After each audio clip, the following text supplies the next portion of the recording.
السلام علیکم ورحمۃ اللہ وبرکاتہ۔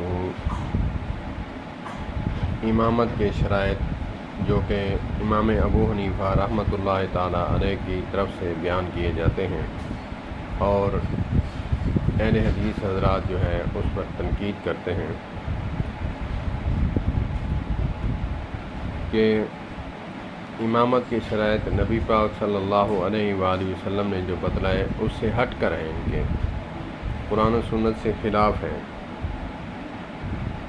آقا کریم علیہ الصلوۃ والسلام نے فرمایا کہ حافظ قرآن ہو، علم والا ہو، حافظ قرآن ہو، بڑی عمر کا ہو، یعنی 3 بندے ہیں، ان میں سے وہ منتخب ہوگا، نماز پڑھائے گا جو ان شرائط پر اترے گا، بڑی عمر کا ہو تینوں میں سے، اور حافظ قرآن ہو، اور تقوی اور زہد میں بھی زیادہ ہو۔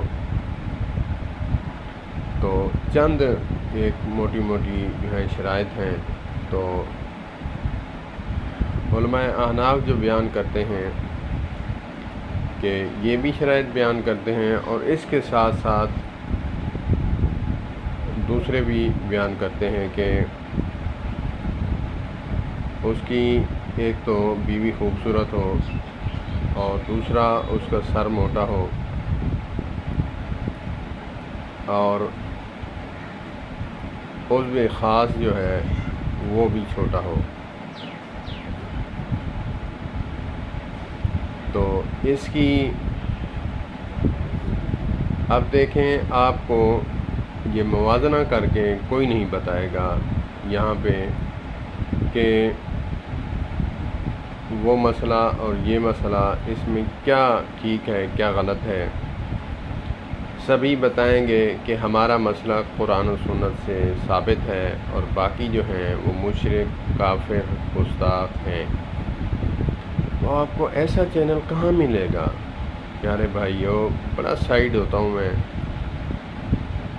ڈی موٹیویٹ ہوتا ہوں کہ یہ چینل ہی میں چھوڑ دوں، کہ 2 سے 2.5 سال ہو چکے ہیں وہیں کا وہیں ہوں۔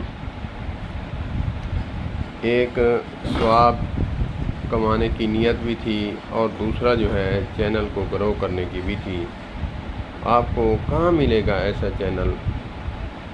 آپ چینل دیکھیں گے اتحاد اہل سنت۔ اتحاد اہل سنت یہ نہیں ہوگا کہ سب مسلک کے ساتھ اتحاد کرے گا یا کرنا چاہتا ہے، نہیں۔ اتحاد اہل سنت سے مراد ہے کہ جو اپنے مسلک کے سنی ہیں، دیوبندی ہیں یا پھر بریلوی ہیں یا پھر اہل حدیث ہیں، وہ آپس میں اتحاد کرنا چاہتے ہیں باقیوں کے خلاف۔ تو پیارے بھائی، آپ ذرا ہمت کریں، مہربانی کریں، آپ کے ایک انگلی کے اشارے سے میرا ایک ہفتے میں چینل جو ہے مونیٹائز ہو سکتا ہے۔ میں دل برداشتہ ہو کر کافی عرصہ کے بعد میری ساری ویڈیوز آپ دیکھ لیں، 2 سے 2.5 ہزار ویڈیوز پڑی ہوئی ہیں، اس میں میں نے کبھی نہیں کہا کہ میرا چینل مونیٹائز ہو جائے، آپ سبسکرائب کریں، یہ کریں، وہ کریں، میں نے نہیں کہا۔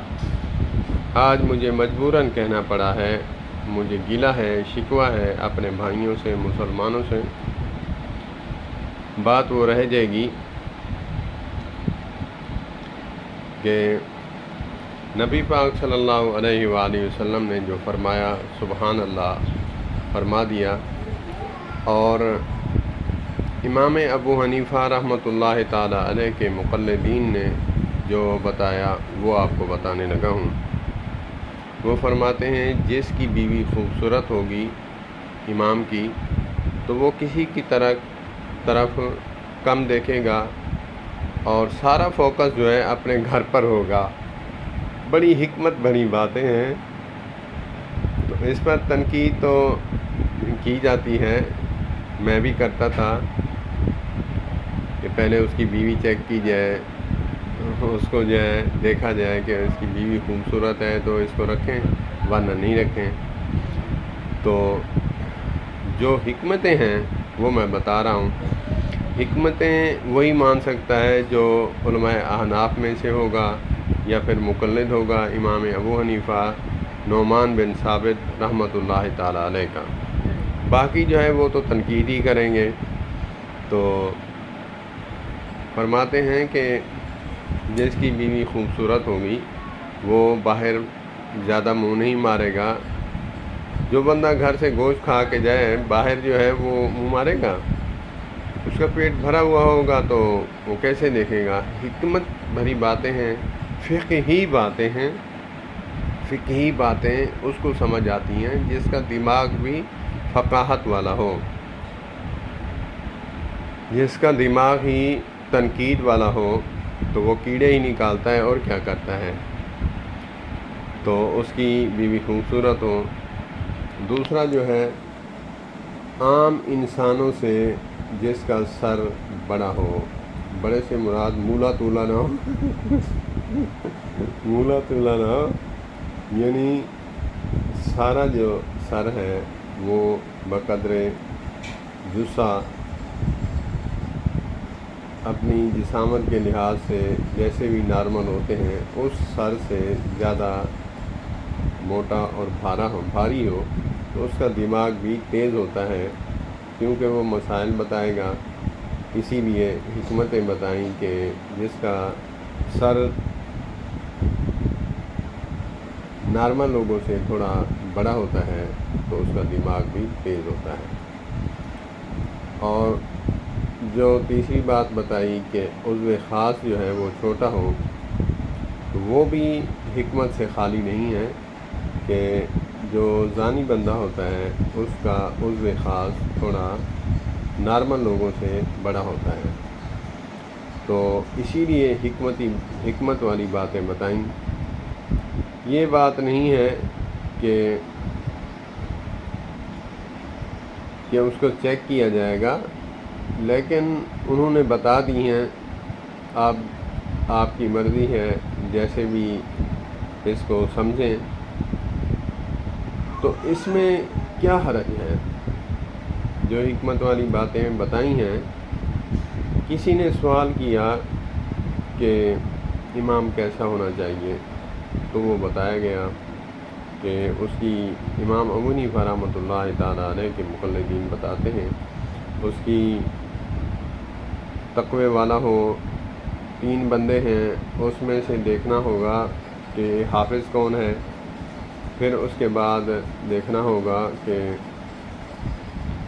یہ عمر بڑی والا کون ہے، اور آواز کس کی خوبصورت ہے، اور کپڑے کس نے زیادہ جو ہے ان تینوں میں سے اچھے زیب و تن کیے ہوئے ہیں۔ اور باقی شرائط بھی ہیں۔ جو مقیم مستقل امام رکھنے کے خواہش مند ہیں ان کے لیے وہی شرائط ہیں۔ تو یہی شرائط تھے، اور اس پر تنقید بھی کی جاتی ہے، کرتے بھی ہیں۔ اور میں سلام پیش کرتا ہوں مولانا محمد الیاس گمن حفظہ اللہ تعالیٰ کو، جنہوں نے سارے مسئلے صاف کر کے رکھ دیے ہیں، بولتی بند ہی کر دی ہے۔ اللہ پاک ہمیں سمجھ عطا فرمائے۔ اور مولانا محمد الیاس گمن حفظہ اللہ تعالیٰ فرمایا کرتے ہیں کہ ایسے مسائل نجی محفل میں نہیں، جو پھر اپنے معتقدین ہیں یا پھر اپنے مقلدین ہیں ان کے سامنے بیان کرنے کی ہیں، نہ کہ دوسرے مسلک کے سامنے ایسے مسائل بیان کرنے سے گریز کریں، کیونکہ وہ عمل تو نہیں کرتے لیکن تنقید کا نشانہ بناتے ہیں، پھر وہ بات کو اچھالتے رہتے ہیں۔ اللہ پاک ہمیں سمجھ عطا فرمائے۔ اللہ پاک ہمیں مسلکی تعصب سے محفوظ فرمائے۔ السلام علیکم ورحمۃ اللہ۔